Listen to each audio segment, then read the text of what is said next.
हमारा जो इस बार घोषणा पत्र बना है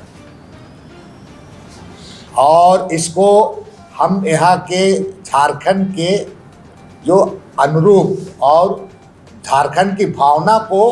हमने उस पर समावेश करने का प्रयास किया है। हमारे जो माननीय नेता राहुल गांधी जी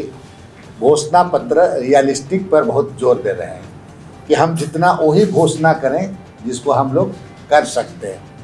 और उसी के आधार पर ये आपका मैनिफेस्टो हम लोग उस तरीके से बना रहे हैं। झारखंड के विशेषकर आदिवासी मूलवासियों को और यहाँ पर उनके हर एक बिंदुओं को ध्यान में रखकर केंद्र बिंदु को रखते हुए इसका प्रारूप तैयार किया गया है। देखिए, जो आगामी 13 नवंबर को और 20 नवंबर को चुनाव होना है। चुनाव का तिथि भी मुकर्रर हो गया है चुनाव आयोग के द्वारा। कांग्रेस पार्टी के द्वारा घोषणा पत्र का प्रारूप तैयार कर लिया गया है। इसमें हमारे जो ड्राफ्टिंग कमेटी के अलावा माननीय जितने भी सदस्यगण थे, उन लोगों को अलग अलग जिला में जिम्मेवारी दी गई थी। हम लोगों को प्रामंडल में भी गया और वहाँ चौपाल लगाकर लोगों के साथ परामर्श किया, और परामर्श करने के बाद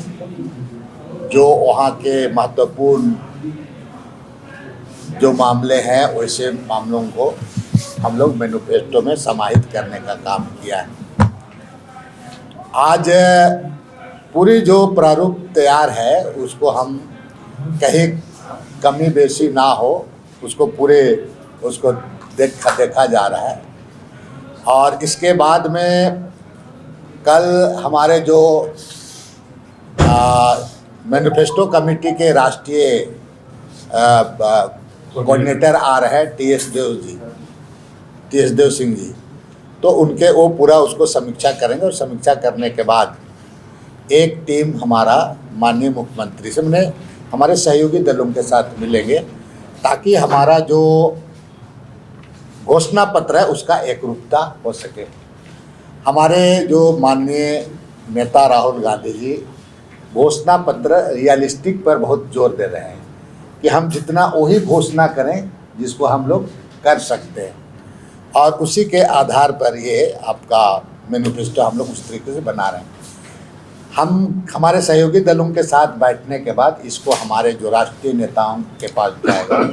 और वहाँ पर अप्रूवल होने के बाद, उनके समीक्षा का अप्रूवल होने के बाद हम फिर बहुत जल्द इसको लगता है कि हमारे प्रत्याशियों का नाम घोषणा होने के पहले तक या उस आसपास में हम लोग निश्चित रूप से हम लोग रिलीज कर देंगे। हमारा जो इस बार घोषणा पत्र बना है और इसको हम यहाँ के झारखंड के जो अनुरूप और झारखंड की भावना को हमने उस पर समावेश करने का प्रयास किया है। और यहाँ के जो माने कि चाहे हम जल जंगल ज़मीन की बात कहें, चाहे यहाँ का विरासत की बात कहें, चाहे यहाँ पर आपका जो कृषि होगा, अन्य चीज़ों को माने आदिवासी मूलवासी और जो लोग हमारे लंबे समय से जो यहाँ रहते आ रहे हैं, लंबे समय से,